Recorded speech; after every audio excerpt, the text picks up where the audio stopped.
माननीय सदस्यों श्री कल्याण बनर्जी, श्री ए राजा, श्री थिरू दयानिधि मारन, डॉक्टर के Jaikumar, Shrimati अपुरूपा Poddar.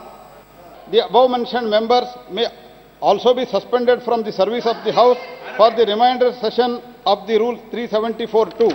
And sir, with your permission, I also move that Shri Jayakumar, Shri Abdul Khalik and Shri Vasant MP be suspended till the report of the Committee of the Privilege for creating the great disorder in the House. The behavior of the above said members may kindly be referred to the Privilege Committee and they need to be suspended till the committee gives its report. নজিরবিহীন ঘটনা সংসদের দুই কক্ষে। প্রথমে লোকসভায় 33 সাংসদকে suspend করা হলো গোটা শীতকালীন অধিবেশনের জন্য। এই 33 সাংসদদের মধ্যে রয়েছেন বাংলার একাধিক সাংসদ। সাসপেন্ড হয়েছেন লোকসভায় কংগ্রেসের দলনেতা অধীর চৌধুরী, কল্যাণ বন্দ্যোপাধ্যায়, সুদীপ বন্দ্যোপাধ্যায়, সৌগত রায়, প্রসূন বন্দ্যোপাধ্যায়, কাকলি ঘোষ দস্তিদার, শতাব্দী রায়, অপরূপা পোদ্দার, প্রতিমা মণ্ডল, অসিত মাল। এছাড়াও দয়ানিধি মারান, টি.আর. বালু, এ রাজার মতো সাংসদদেরও সাসপেন্ড করা হয়েছে। 30 সাংসদকে সরাসরি সাসপেন্ড করা হয়েছে। 3 সাংসদের বিরুদ্ধে অভিযোগ পাঠানো হয়েছে প্রিভিলেজ কমিটিতে। সোমবার অধিবেশন শুরুর পর থেকেই দফায় দফায় উত্তপ্ত হয়ে ওঠে লোকসভা। স্বরাষ্ট্রমন্ত্রীর বিবৃতির দাবিতে অনড় থাকেন বিরোধীরা। বিজেপি সাংসদকে তদন্তের আওতায় নিয়ে আসা স্বরাষ্ট্রমন্ত্রীর বিবৃতির দাবিতে প্লাকার্ড নিয়ে বিক্ষোভ দেখান বিরোধী সাংসদরা। जो सुरक्षा के व्यापक इंतजाम है और व्यापक इंतजाम करेंगे।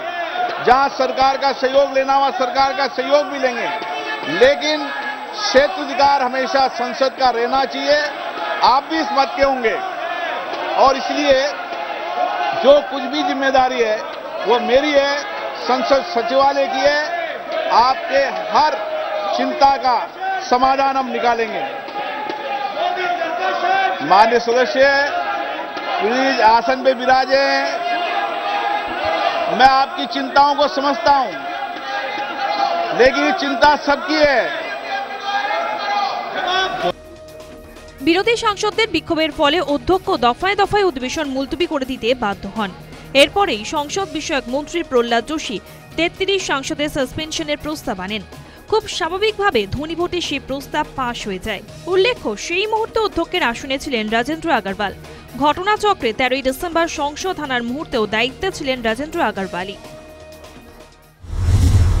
सदन चलाने का मकसद उनका नहीं है, सिर्फ गृह मंत्री की विफलता जिसके कारण पार्लियामेंट के अंदर ये आक्रमण हुआ, उस विफलताओं को बचाने और छुपाने के लिए आज हद तक गिर चुके हैं। नरेंद्र मोदी 4 दिन पर 5 दिन पर तार एक फेवरिट हिंदी নিউজপেপার কে ডেকে তিনি স্টেটমেন্ট করতেন। সংসদের মধ্যে তাকে এসে স্টেটমেন্ট করতে হয়। এখানে তিনি স্টেটমেন্ট করেননি, সাহস দেখাতে পারেননি।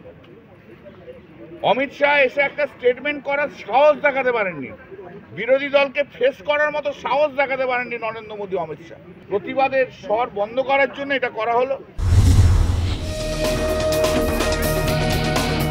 লোকসভার ঘটনার কিছুক্ষণের মধ্যেই একই ছবি দেখা যায় রাজ্যসভায়।